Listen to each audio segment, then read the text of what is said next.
हाय दोस्तों, कैसे हैं आप सब। और आज आपको लेकर आई हूँ बसंत उत्सव 2026 में। तो दोस्तों ये है नज़ारा हमारे देहरादून के राजभवन का। तो यहाँ पर लगा है बसंत उत्सव और दोस्तों आज 27 फरवरी से ये शुरू हो चुका है और 1 मार्च तक ये रहेगा। तो ये 3 दिवसीय फ्लावर शो है। आप इसको बहुत ही इंजॉय करेंगे अगर यहाँ पर आएंगे। और आप अगर देहरादून के आसपास रहते हैं तो एक बार यहाँ पर विज़िट ज़रूर करिए। तो बहुत सारे फूल हैं, बहुत प्यारा नज़ारा है। तो सबसे पहले आपको बताती हूँ यहाँ पर आना कैसे है। तो सबसे पहले दोस्तों जैसे ही आप राजभवन में आएंगे यहाँ पर एंट्री पर ही आपको एक एंट्री पास बनाना पड़ेगा और उसके बाद आपकी यहाँ पर एंट्री होगी। और दोस्तों यहाँ पे फूलों के साथ साथ बहुत सारी नर्सरीज़ आ रखी हैं जिन्होंने अपना डिस्प्ले कर रखा है। बहुत फ्लावर शो में पार्टिसिपेट करने के लिए बहुत सारे कॉम्पिटिटर्स भी हैं। यहाँ पर बहुत सारे स्टॉल्स लगे हैं जिसमें कि बहुत सारा सामान है। होली से लेके बहुत सारा हैंडीक्राफ्ट है। बहुत सारी नर्सरीज आ रखी हैं जैसे मैंने बताया है। ऑर्गेनिक सब्जियां, उनके बीज, फूलों के बीज और बल्ब्स यहाँ पर बिक रहे हैं। तो बहुत ही अच्छा एक जो गार्डन लवर्स हैं उनके लिए मौका है कि अगर आप देहरादून या उसके आसपास रहते हैं तो आप यहाँ पर आकर विज़िट कर सकते हैं। कल सैटरडे है, फिर संडे, तो 2 दिन आपके पास हैं और आप आइए और एक बहुत ही अच्छा समय यहाँ पर बिताइए। तो दोस्तों ये ना एक फैमिली टाइम हो सकता है। आप अपने बच्चों को लाकर एकदम प्रकृति से प्रेम करना सिखा सकते हैं, उनको एक नेचर लवर बना सकते हैं जो कि आज के समय में बहुत ज़रूरी है। जहाँ हमें इतनी पर्यावरण हमारा ख़राब हो रहा है, हमारे जो बच्चे हैं उनको शुद्ध हवा तक नहीं मिल रही है, वहीं दूसरी ओर अगर हम इस तरह के शौक़ उनमें बचपन से ही पैदा कर देना तो क्या बात है। उनको यहाँ पर आके बहुत अच्छा लगेगा। आप उनको इन फूलों के नाम बताइए और एक गार्डन से जुड़ने का एक अवसर दीजिए। प्रकृति प्रेमी बनाइए अपने बच्चों को जिससे कि उनको गंदगी का एहसास हो, वो पर्यावरण को कभी भी ख़राब करने की कोशिश ना करें। तो दोस्तों वीडियो शुरू करते हैं और आपको दिखाती चलती हूँ कि कौन कौन से यहाँ पर फूल हैं। तो बहुत ही प्यारे प्यारे फूल, फ्लावर्स यहाँ पर आ रखे थे और फूलों के साथ साथ इनका अरेंजमेंट, इनको एस्थेटिकली उन्होंने लगाया था, सजाया था, वो बहुत ही प्यारा गजब का नज़ारा था। तो आम तौर पर तो हम भी अपने घर में इन सभी फूलों को लगाते हैं ना, लेकिन जो एक फ्लावर डेकोरेशन, उनको प्लेसमेंट उनकी, वो एक बहुत ही मैटर करती है, बहुत ही ज़्यादा ज़रूरी है। तो यहाँ पर एक स्टॉल है दोस्तों, यहाँ पर ये भीमताल से आए हैं और ये है साइक्लामेन और कैला लिली। तो पूरा स्टॉल इनका यही था। तो आपको मैं ये भी बताऊंगी कि अगर आप बिगनर हैं और साइक्लामेन लगाना चाहते हैं तो आप किस तरह से इनको लगाइए और इनको किस तरह से आप पूरे साल बचा सकते हैं जिससे कि ये जो बल्ब है ना आपके नेक्स्ट ईयर भी काम आ सके। तो प्यारे प्यारे कलर्स देखिए, हाइब्रिड हैं और कलर्स कितने खूबसूरत हैं। तो ये मैरून वाला तो ना मेरा बहुत ही ज़्यादा फेवरेट हो गया क्योंकि मैरून के साथ वाइट की शेड थी। बाकी यहाँ पर पिंक है, रेड है और ये मैरून देखिए कितना खूबसूरत है। तो दूर से तो ये ना बिल्कुल प्लास्टिक के लग रहे हैं, लेकिन जब अगर आप इनके बारे में जानते हैं, पहचानते हैं इनको, तो आपको बहुत अच्छा लगेगा यहाँ पर आकर। तो ये सब इन्होंने साइक्लामेन ला रखा था यहाँ पर और इनके बारे में मैंने जो ये यहाँ पर हैं नर्सरी से आए हुए हैं जो भीमताल से, उनसे पूछा इसके बारे में। तो वो भी आपको अभी मैं बताती हूँ, उनसे बात करती हूँ और आपके लिए भी थोड़ा सा इन्फॉर्मेशन जुटाती हूँ। तो सबसे पहले तो मैं ना यहाँ पर पूरा घूम के और इसको पूरा देखना चाह रही थी कि कौन कौन से कलर्स इनके पास आ रखे हैं। और साइक्लामेन एक महंगा पौधा है दोस्तों, 300 से 500 रुपये तक इसका प्राइस होता है। नर्सरी टू नर्सरी जगह के हिसाब से ये पौधे मिलते हैं। तो ये एक ठंडी जगह का पौधा है, बहुत ही खूबसूरत प्लांट है और सर्दियों में दोस्तों इसके फूल शुरू हो जाते हैं खिलने के लिए और बसंत में तो ना पूरा पीक पे होता है साइक्लामेन। तो बहुत ही सुंदर फूल है। जब मैंने इसको पहली बार लगाया तो मुझे समझ में नहीं आया कि इसको किस तरह लगाना है, लेकिन अब जैसे जैसे हम इसको ग्रो करते हैं हमें इसके बारे में नॉलेज मिलती चलती है। देखिए केला लिली का ये वाला कलर तो बहुत ही ज़्यादा रेयर है, तो है ना खूबसूरत और बहुत ही प्यारे फूल हैं। तो दोस्तों अभी तो शुरुआत ही है वीडियो की और वीडियो थोड़ा सा लंबा होगा लेकिन अंत तक बने रहेंगे आप, मुझे इतना विश्वास है। तो चलिए इन भाई साहब से बात करते हैं। सीड नवंबर दिसंबर में लगाया जाता है और अगले साल नवंबर दिसंबर में फ्लावरिंग शुरू करता है। तो ये फ्लावर स्टार्ट कर दिया था नवंबर से, अभी तक फ्लावर कर रहा है कंटिन्यूसली। आप इसमें देख सकते हैं कि नीचे से नए फूल निकलते जाते हैं, ऊपर जितने ओल्ड फूल होते हैं वो मर जाते हैं और नए फूल नीचे से निकलते जाते हैं। ये बल्बस क्रॉप है, नीचे बल्ब रहता है, so that will regenerate after 6 months of flowering. And how to save it? How to save it? You need to keep it in a shade area, cool area. You don't need to overwater it, and just keep it little dry once it is dormant. That's it. क्योंकि जो beginners होते हैं ना वो फूल देख के ले तो जाते हैं, लेकिन उन्हें ये नहीं पता होता कि इसकी क्या कंडीशंस हैं, सेमी शेडी है या हार्डी है या फुल सनलाइट का है। तो प्लीज थोड़ा सा उसके बारे में बताइए। मैम ये शेडी प्लांट है, Yeah. लिटिल शेड चाहिए, लिटिल कूल एरिया चाहिए। इसमें एक दो चीज़ें ध्यान रखनी होती है कि आप वाटरिंग को टॉप वाटरिंग ना करें। You should water it from below, may be through capillary action या फिर थोड़ा साइड से, ताकि इसका जो बल्ब है वो डैमेज ना हो। और इसको शेड में रखना। और इसके बल्ब और बनते रहते हैं, मल्टीप्लाई होते रहते हैं। बल्ब मल्टीप्लाई होता है और बल्ब बड़ा होता जाता है। तो नेक्स्ट सीजन हम उसको रिपोर्ट जब करेंगे तो उनके बल्ब्स को निकाल लें। Next year repotting after dormant कर सकते हैं, जब ये डोरमेंट हो जाएगा दिसंबर जनवरी में। ओके, देन तो जनवरी तो सर फरवरी चल रहा है अभी, तो अभी कैसे करें इनको, कब करें? जैसे अभी गर्मी आएगी ना मैम, या। तो ये धीरे धीरे डाईबैक शुरू हो जाएगा, तो प्लांट जो बल्ब है वो ड्राई हो जाएगा। अच्छा। और जब नया जनरेट होगा अगस्त सितंबर में, अक्टूबर नवंबर में, एंड देन यू कैन। तो ऐसा भी हो सकता है कि इस बल्ब को हम इसी पॉट में छोड़ दें और कहीं ऐसी जगह रख दें इसको प्रोटेक्ट करके, तो नेक्स्ट सीजन अपने आप स्प्राउट्स आ जाएंगे, ऐसा हो सकता है? बिल्कुल हो सकता है। ओके, बट आपको बस ये ध्यान देना है कि जब ये डोरमेंट है तो पानी नहीं देना है, पानी बहुत नहीं देना, कम। फर्टिलाइजर नहीं देना नहीं है, देना। बस इसको ऐसे ही आराम से रहने दें और फिर ये अपने आप स्प्राउट होगा नेक्स्ट सितंबर में, अक्टूबर नवंबर। Okay sir, thank you. आपका नाम क्या है? Siddhant Chadha. Okay, thank you sir. तो देखा दोस्तों आपने, कितना अच्छा इन्होंने बताया कि साइक्लामेन को आप कैसे बचा सकते हैं अगर आप बिगनर हैं तो दोस्तों आमतौर पर क्या होता है ना कि हम जब फूल देखते हैं नर्सरी में तो हमारा दिल इतना खुश हो जाता है कि हम सोचते हैं कि इसको अपने घर ले जाएं।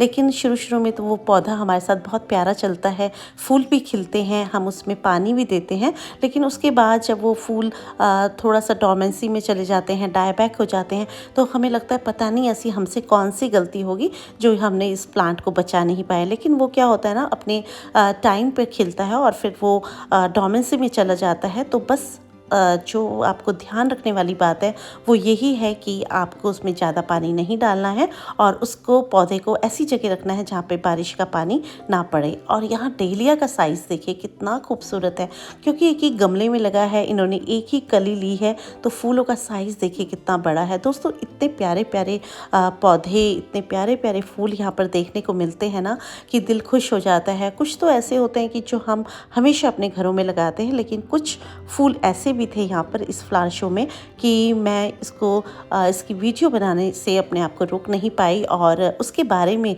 मैंने उनके जो लेकर आ रखे थे, उनके नर्सरी वाले थे या फिर जैसे IIT वाले थे, बहुत सारे ऑफिसेज ने भी यहाँ पर अपना एक स्टॉल लगाया था, तो मैंने उनसे उनके बारे में जाना। तो वो भी मैं आपको ज़रूर दिखाऊंगी कि कौन कौन से वो फूल थे जो कि उन्होंने मतलब मुझे अपनी तरफ अट्रैक्ट करा। तो यहाँ पर आप देख रहे हैं वॉयला है, ये पेंसी जिसे कहते हैं, और यहाँ पर बिगोनिया, बहुत सारे आपको दिख रहे होंगे, सिनेरेरिया, पिटूनिया। आप सब फूलों को पहचानते हैं, अच्छे से अपने घर में लगाते हैं। बस जैसे कि मैंने आपको बताया, उनको अरेंजमेंट करने का तरीका उनका इतना अच्छा था। पौधों का जो फ्लावर साइज़ था वो बहुत हेल्दी थे प्लांट्स, और जो फूल थे वो भी बहुत भर भर के आ रखे थे। तो ये ग्रीन कलर का प्लांट आप देख रहे हैं ना, ये मैंने पिछले साल यहाँ से लाया था, लेकिन दोस्तों मैं इसको बचा नहीं पाई, बाद में इसके सीड्स बनकर इधर उधर गिरने लगे।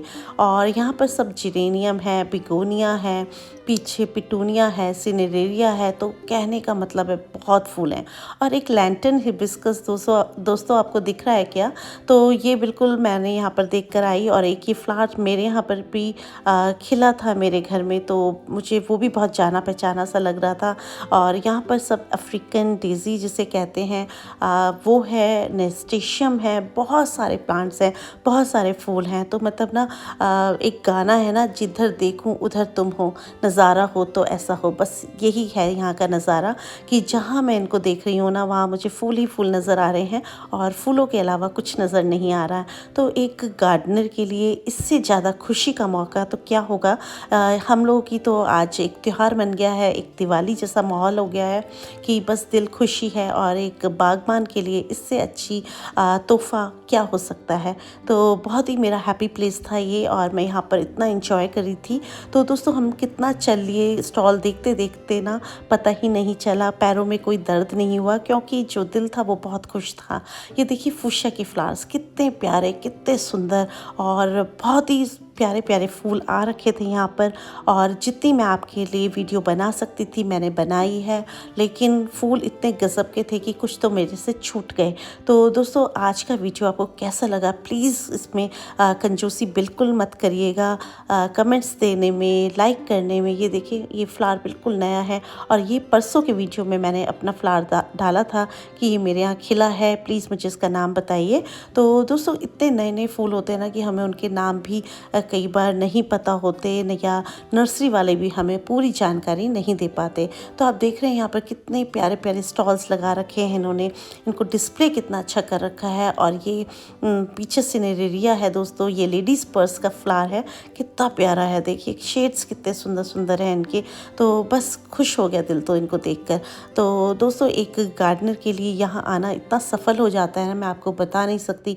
और जो उनका तरीका होता है उससे हम बहुत कुछ सीखते हैं, उनकी स्टेकिंग करने का तरीका, उनको बांधने का तरीका, उनको अरेंजमेंट करने का तरीका, बहुत सारा कुछ यहाँ से आप सीख सकते हैं, यहाँ से अपने घर को ले जा सकते हैं। पीछे देखिए डेलिया कितने मस्त खिल रहे हैं ना, और पूरा एक एक फूल है, उसके पीछे साल्विया रखा है, और उसके आगे की साइड आप देख रहे होंगे पिटूनिया है, बहुत सारे फूल रखे हैं, जिप्सोफिला है। तो कहने का मतलब है पीछे आप क्लार्किया देख रहे हैं, और इसी स्टॉल के आसपास मेरी एक नज़र पड़ी, क्योंकि बहुत ही सुंदर फूल मुझे वो लगता है। तो चलिए मैं आपको भी दिखाऊंगी, पहले आपको यहाँ पर दिखा देती हूँ पूरा। तो यहाँ पे आप देख रहे हैं एलाइसम है, एलाइसम के कितने सारे कलर्स हैं, गेंदी है, पेंजी है, बहुत प्यारा, बहुत ही खूबसूरत एक नज़ारा था यहाँ का। तो ये स्टॉल भी मुझे बहुत ही खूबसूरत लगा। और मैं जिस फूल की आपसे बात करी थी ना दोस्तों, वो फूल कुछ ये हैं। तो आपको पहली झलक में किस चीज़ के ये फूल लग रहे हैं प्लीज़ मुझे बताइएगा, अगर आपको इसका नाम पता है वो भी बताइएगा। तो दोस्तों ये ना जो चौलाई जिसको बोलते हैं, ये वैसे ही पत्ते लग रहे थे मुझे, और वैसे ही इसके फूल लगे थे, और इन पत्तियों को देखकर तो मुझे कॉक्सकॉम की याद आ गई। और ये देखिए इस तरह की चोटी जैसा ये कुछ फूल खिला है, और इतनी लंबी लंबी चोटियाँ इसकी देखिए फूल की, कितना प्यारा। तो ये बिल्कुल साइड में रखा था, तो आज मुझे इसको छूने का भी मौका मिला, इसको हाथ में लेने का मौका मिला, और इसकी पत्तियाँ आपको दिखाने का मौका मिला। तो देखिए यहाँ पर कितनी लंबी लंबी इसके ना फ्लावर्स शेप के हैं, और जब इसके सीड्स बनते हैं तो इन्हीं से ये इसको ग्रो कर लेते हैं। तो इन्होंने ना अपने स्टॉल के दोनों साइड इनको रखा हुआ था। तो एक साइड तो मैं इधर आई, और जब मैं स्टॉल में घूमकर दूसरी साइड जाने लगी तो वहाँ पर भी ये वाले फूल रखे हुए थे। तो देख रहे हैं आप, ये इस तरह की कुछ चोटी नुमा फूल है, और इसकी एक ही ब्रांच ये रखते हैं जिससे कि ज़्यादा फूल ना खिलें, और जितना भी उसकी एनर्जी है वो इसी चोटी में वो लगा दे। जैसे कहते हैं ना एड़ी चोटी का बल लगाना, बिल्कुल वही। और यहाँ जो ये भाई साहब बैठे हैं इनसे भी बात कर लेते हैं, ये क्या कह रहे हैं। ये कौन सा फूल है, इसका क्या नाम है, चोटी जैसा? अमरंथस कॉर्डेटस। एक बार फिर बता दीजिए, सुनाई नहीं दी। अमरंथस कॉर्डेटस। हाँ ये अमरंथस की तरह लग रहे हैं इसके पत्ते भी और वो भी, लेकिन ये फूल मैंने पहली बार देखा है। और इसके सीड्स कहाँ मिलेंगे? सीड्स तो कहीं नहीं मिलते इसके। फिर कैसे उगाए इसे? इसके अंदर ही बनते थे, इसको रख लेते हैं अगले साल के लिए। अच्छा, मतलब ये जैसे वो उसके रखते हैं चौलाई वगैरह के, जी, उसी जी, की हाँ, वैरायटी है ना, सेम, उसी फैमिली से बिलोंग उसी कर रहा फैमिली से है। ही। हाँ जैसे कॉक्सकॉम वगैरह होता है वैसे ही तो है। ये पत्तियाँ वो छोटे छोटे इसकी निकल रही थी, बिल्कुल वैसे ही हैं। लेकिन ये फूल मैंने पिछले साल भी देखा था, मुझे समझ नहीं आया, दूर था, आज मैंने कर लिया। इसको बनाना पड़ता है, ऐसे नहीं बन पाता ये। फिर कैसे बनाए? इसको बड़ा देखना पड़ता है, इसमें पिंचिंग भी करनी पड़ती है, जो साइड से ब्रांच निकलती है इसकी। अच्छा एक ही ब्रांच रखते होगे ना, तभी लंबी चोटी जाती है उसकी। चलो जी, थैंक यू सर। तो जैसा कि इन्होंने बताया कि ये सिर्फ एक ही लेते हैं और इनके सीड से ही इनको ग्रो करते हैं। तो उसके बाद मैंने ये वाले फूल देखे हैं, तो ये बिल्कुल मुझे प्लास्टिक जैसे फूल लग रहे थे, इसका भी मुझे नाम नहीं पता था। यहाँ पे तो एशियाटिक लिलीज़ हैं और बहुत सारे पर्पल कलर के फूलों का नाम आपको पता हो तो प्लीज़ मुझे बताइएगा। इनको मैंने कभी ग्रो नहीं करा है। ये सब एशियाटिक लिलीज़ हैं, डहेलिया है। तो कहने का मतलब है कि कुछ फूल तो ऐसे थे कि जिनको मैंने भी पहली बार देखा था और बहुत ही खूबसूरत फूलों का नज़ारा था। तो इस तरह से दोस्तों इन्होंने ऊपर की साइड आप देख रहे होंगे टेंट की तरह कपड़ा बांधा हुआ है, जिससे कि फूलों पर पूरी सीधी सूरज की रोशनी ना पड़े, वो मुरझाए नहीं।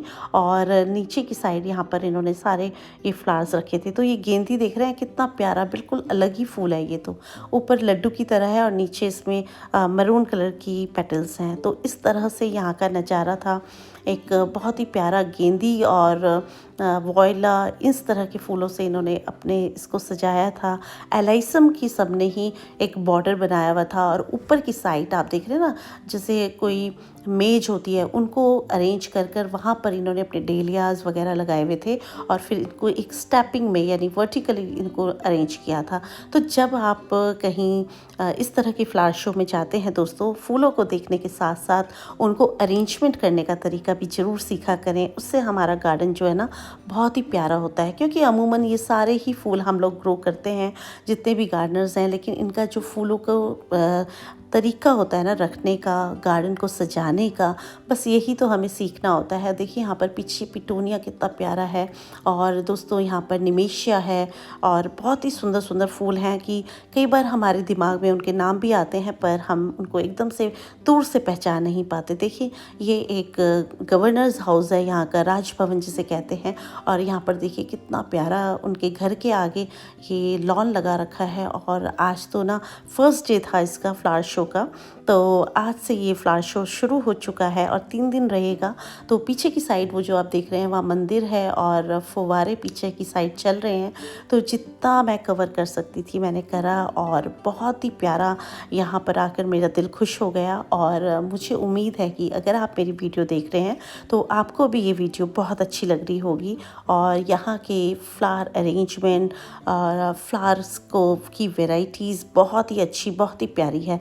तो दोस्तों यहाँ पे मैं सबसे पहले तो उनका धन्यवाद करना चाहूँगी जिन्होंने इनको लगाया है और बड़ी ही मेहनत से इनको सींचा है। तो यहाँ के जो माली हैं या जो यहाँ पर हॉर्टिकल्चरिस्ट हैं या जो इसको अरेंजमेंट करते हैं, यहाँ की प्लानिंग करते हैं इस गार्डन की, उनको एक सैल्यूट तो बनता ही है। क्योंकि क्या है ना कि हम आते हैं यहाँ पर फ्लावर शो देख कर चले जाते हैं, लेकिन जो मेन इस सुंदर से नज़ारे के पीछे की मेहनत है ना, उनको एक सलाम है मेरा। क्योंकि मुझे पता है कि कितनी ज़्यादा मेहनत लगती है जब हम किसी छोटी छोटी सैपलिंग से एक फूल तक उस पौधे को लाते हैं, उसकी गुड़ाई करते हैं, उसमें फर्टिलाइज़र डालते हैं, उनको पिंचिंग करते हैं ना, तो बहुत सारा हमारा समय और हमारी मेहनत लगती है उसमें। और यहाँ आपको ले आई हूँ मैं एक मिनी कश्मीर में, क्योंकि दोस्तों मिनी कश्मीर श्रीनगर इसलिए कह रही हूँ क्योंकि ट्यूलिप गार्डन श्रीनगर में है। और यहाँ पर एक छोटा सा गार्डन ट्यूलिप का इन्होंने बनाया है, एक क्यारी बनाई है एक्चुअली। तो उसमें देखिए कितने प्यारे प्यारे कलर्स हैं, बैंगनी रंग, ऑरेंज रंग, pink colour, white colour, purple colour, बहुत सारे कलर्स हैं। तो दोस्तों ये हैं सब ट्यूलिप्स और इनको सर्दियों में ग्रो किया जाता है। ये सर्दियों का विंटर बल्ब है जिसको कि विंटर्स में लगाया जाता है और बसंत में यानी स्प्रिंग में ये फूल खिलते हैं। तो एक बल्ब पर दोस्तों एक ही फूल आता है और इस को जब फूल स्पेंट हो जाता है तब इस बल्ब को दोबारा निकाल कर रख लिया जाता है। और कई बार उसमें छोटे छोटे जो बेबी बल्ब्स हैं वो भी बनते हैं और वो जो उसके पप्स होते हैं या जो बल्ब्स होते हैं फिर उनको अगले साल फिर लगाया जाता है। तो दोस्तों जैसे ही सूरज की रोशनी इन पर पड़ती है ये खुल जाते हैं और जैसे ही शाम होती है ये अपनी पंखुड़ियों को सिकोड़ लेते हैं और बंद हो जाते हैं। मीठी मीठी हल्की हल्की इसमें खुशबू आती है, बहुत ही प्यारे फूल लगते हैं ये दोस्तों। और इनको ना हमारे यहाँ के क्लाइमेट में कई बार ये हो जाते हैं, कई बार हम लगाते हैं तो ये स्प्राउट भी नहीं होते हैं। तो इसीलिए ये इतने एक्सॉटिक फ्लावर्स हैं हमारे लिए। तो कहीं भी हम देखते हैं ना तो बहुत दिल खुश हो जाता है। और ये देख रहे हैं आप इतनी बड़ी झाड़ियाँ, ये दोस्तों अज़ेलिया है। जी हाँ, जो हम छोटा सा पौधा लेके आते हैं ना गमले में लगा हुआ, और कई बार हम उसे बचा भी नहीं पाते गर्मियों में, तो ये अज़ेलिया देखिए इन्होंने कितना बुशी बना रखा है और इसको ज़मीन में लगाकर बिल्कुल झाड़ी की तरह, बिल्कुल जंगली की तरह हो रहा है। तो लग रहे थे ना सुंदर। और मैं आपको ना कुछ स्टॉल्स भी दिखाना चाह रही हूँ क्योंकि वीडियो फिर बहुत ज़्यादा लंबी हो जाएगी। इनके ऑर्गेनिक हनी है, ये देखिए हल्दी, ये ऑर्गेनिक है। और यहाँ पे शिमला मिर्च, बंद गोभी, तो इन्होंने ना अपने स्टॉल्स लगा रखे हैं यहाँ पे। कुछ के तो ये सीड्स भी दे रहे थे और कुछ का इन्होंने एड्रेस दिया कि आप वहाँ से ले सकते हैं। और फिर ये हमारे उत्तराखंड का बैंड यहाँ पर बज रहा है। तो आशा करती हूँ दोस्तों आज का वीडियो आपको अच्छा ही लगा होगा। हर बार की तरह अगर अच्छा लगे तो प्लीज़ एक लाइक कीजिए, और मेरे चैनल को अगर आपने अभी तक सब्सक्राइब नहीं किया है तो कर लीजिए। फिर मिलते हैं आपसे किसी नए टॉपिक पे, किसी नई वीडियो में। तब तक के लिए हैप्पी गार्डनिंग, गुड बाय दोस्तों।